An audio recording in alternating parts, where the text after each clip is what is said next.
सोनू की माँ एक मेकअप आर्टिस्ट थी जो हर शादी में दुल्हनों का मेकअप किया करती थी। सोनू भी अपनी माँ के साथ इन शादियों में जाया करता और धीरे धीरे उनकी तकनीक को समझने लगा। समय बीता है, सोनू बड़ा हो जाता है और फिर एक दिन उसकी माँ इस दुनिया से चली जाती है। लेकिन मरने से पहले उसकी माँ ने उसके नाम एक ब्यूटी पार्लर कर दिया था जिसमें अब सोनू काम करता है। वक्त के साथ सोनू का काम खूब फलने फूलने लगा है। मोहल्ले की लगभग सभी महिलाएं उसी के पास मेकअप करवाने आती हैं। सोनू की कला से पूरी महिला मंडली बेहद खुश रहती है। एक दिन एक महिला अपनी बेटी को लेकर पार्लर आती है। वो कहती है, खर्चा चाहे जितना हो जाए मैं देने को तैयार हूँ, बस मेरी बेटी को श्रीदेवी जैसा बना दीजिए। शुरुआत में सोनू इनकार करता है क्योंकि लड़की का रंग काफी सांवला था, मगर उसकी माँ के बहुत जोर देने पर वह तैयार हो जाता है। इसके बाद सोनू लड़की के चेहरे पर न जाने क्या क्या लगाता है। उसी समय एक गुंडा जो वहाँ किसी लड़की को उठाने आया था, उस सजी संवरी लड़की को देखकर पहली नजर में ही दीवाना हो जाता है। वो लड़की कोई और नहीं बल्कि वही होती है जिसे सोनू ने अभी अभी मेकअप किया था। गुंडा रवि उसी वक्त लड़की के घर शादी का प्रस्ताव लेकर पहुँच जाता है और दोनों की उसी दिन शादी हो जाती है। रात होते ही रवि सुहागरात को लेकर बेहद उत्साहित होता है, लेकिन वहीं दुल्हन के चेहरे पर डर साफ झलक रहा होता है। अब अपनी पहली सुहाग रात पर वह गुंडा रवि काफी उत्साहित होता है, लेकिन वही सुंदरी अंदर से बेहद घबराई हुई थी कि कहीं उसका मेकअप उतर ना जाए और सबके सामने उसका असली चेहरा सामने ना आ जाए। अब उस रात तो सब कुछ ठीक ठाक होता है, लेकिन सुंदरी अगली सुबह जब नहा रही होती है,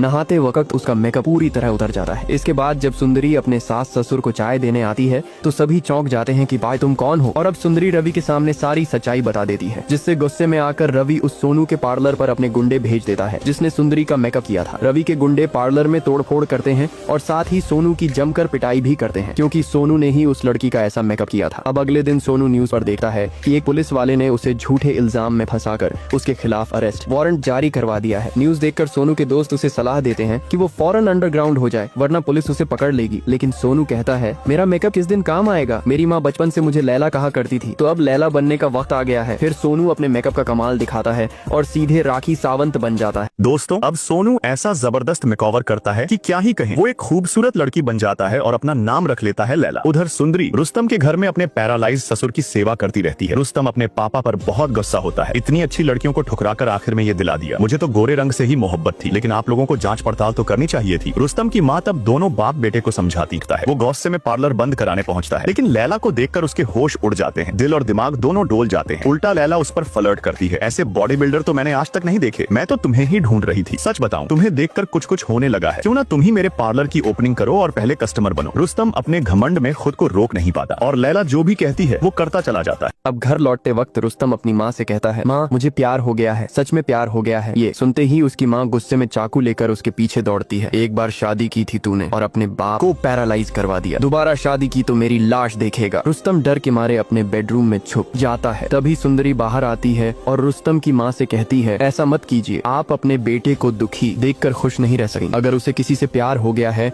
और वो शादी करना चाहता है तो कम से कम एक बार उस लड़की से मिलिए। दूसरी तरफ सोनू की वफादार ग्राहक औरतें अब बिना मेकअप के भूत बन चुकी हैं, लेकिन फिर भी लैला के पास मेकअप करवाने नहीं जाती क्योंकि उन्हें लगता है कि लैला तो बस साधारण मेकअप ही करती होगी। वो आपस में बात करती हैं, सोचो तो सही, सोनू ने ज्योति की मदद की थी, लेकिन जब सोनू मुश्किल में है तो ज्योति कहाँ छुपी हुई है? वो क्यों नहीं आकर सबको सच बता देती कि वो ऑनेल कंपनी सोनू की नहीं बल्कि उसके पति नागराज की थी। इसी बीच इन महिलाओं के फोन पर एक मैसेज आता है, अगर तुम लोग सोनू से मिलना चाहती हो तो इस जगह आ जाओ। अब लैला अपना विग उतारता है और कहता है, मैं सोनू हूँ, और सोनू अपना सच इन सब औरतों के सामने रखता है। फिर सोनू कहता है, जब मैं छोटा था तब मेरे पापा शराब पीकर मम्मी को बहुत मारते थे और एक बार तो वो हमें छोड़कर कहीं चले गए, जिसकी वजह से हमें ही कमरे का किराया वगैरह देना पड़ता था और एक दिन मालिक ने हमें घर से निकाल दिया। उसी दिन से मेरी मम्मी ने दिन रात एक कर दिया बिना अपनी परवाह की, और जो भी पैसे मम्मी ने कमाए उससे ये पार्लर खोल लिया। और एक दिन मेरी मम्मी पार्लर आई, कुर्सी पर बैठी और बोली, सोनू आज मेरा मेकअप तू करके दिखा। और मैं मम्मी का मेकअप करने लगा। मेकअप करने के बाद मैंने मम्मी को उठाया, लेकिन वो नहीं उठी। मैंने ठान लिया अब ये पार्लर मैं ही चलाऊंगा। इसके बाद सोनू अपने दोस्त के साथ पार्लर वापस जा रहा था, लेकिन रास्ते में चेकिंग के कारण एक पुलिस वाला सोनू की गाड़ी रोकता है और पुलिस वाला सोनू से ड्राइविंग लाइसेंस मांगता है। तब सोनू डर जाता है क्योंकि वो लैला के भेष में था और वो सोनू का ड्राइविंग लाइसेंस कैसे देता। फिर सोनू पुलिस ऑफिसर को कुछ पैसे देकर वहाँ से निकल जाता है। आगे देखने के लिए लाइक करके कमेंट में अपना नाम लिखे। लैला अपनी गाड़ी से उतरती है और एसआई उसे देख पिघल जाता है। फिर वह लैला को अपनी गाड़ी में बैठाकर प्यार भरी बातें करने लगता है। कुछ देर बाद लैला रुस्तम को देखती है और एसआई की गाड़ी से उतरकर रोते हुए कहती है, मैं अपना लाइसेंस लाना भूल गई थी और ये एसआई तो मेरे साथ कुछ गलत करने के मूड में था। सुनते ही रुस्तम को गुस्सा आ जाता है और वह एसआई से लड़ने लगता है। तब रुस्तम खुद लैला को पार्लर तक छोड़ता है और कहता है अगर कुछ भी चाहिए हो तो बिना झिझक कॉल करना, और हाँ, कल मेरा बर्थडे है लैला, मैं तुम्हारा इंतजार करूंगा। लैला कहती है ठीक है, मैं आऊंगी। अगले दिन जैसे ही लैला रुस्तम की बर्थडे पार्टी में पहुंचती है, रुस्तम की माँ पहले लैला का चेहरा देखती है, लेकिन लैला का सच नहीं पकड़ में आता। इसके बाद लैला पार्टी में खूब मस्ती करती है और रुस्तम के साथ केक भी काटती है। वहीं सुंदरी जल भुन जाती है। इतने में कई गुंडे पार्टी में घुस आते हैं। रुस्तम का उनसे पुराना हिसाब बाकी था। गुंडे उसे मारने आए थे, लेकिन लैला बीच में फंस जाती है। गुंडे रुस्तम को पेड़ से बांध देते हैं और लैला के साथ बदतमीजी करने लगते हैं। तभी एक गुंडा लैला के नकली टमाटर देख लेता है। वह सबके सामने उसका सच बताने ही वाला था। तभी लैला सबको मारने लगती है। फिर भी एक गुंडा बच जाता है जो लैला को चाकू से मारने जाता है। तभी रुस्तम आकर चाकू पकड़ लेता है, जिससे उसका हाथ कट जाता है और खून लैला की मांग में लग जाता है। अगले पार्ट के लिए सब्सक्राइब करें।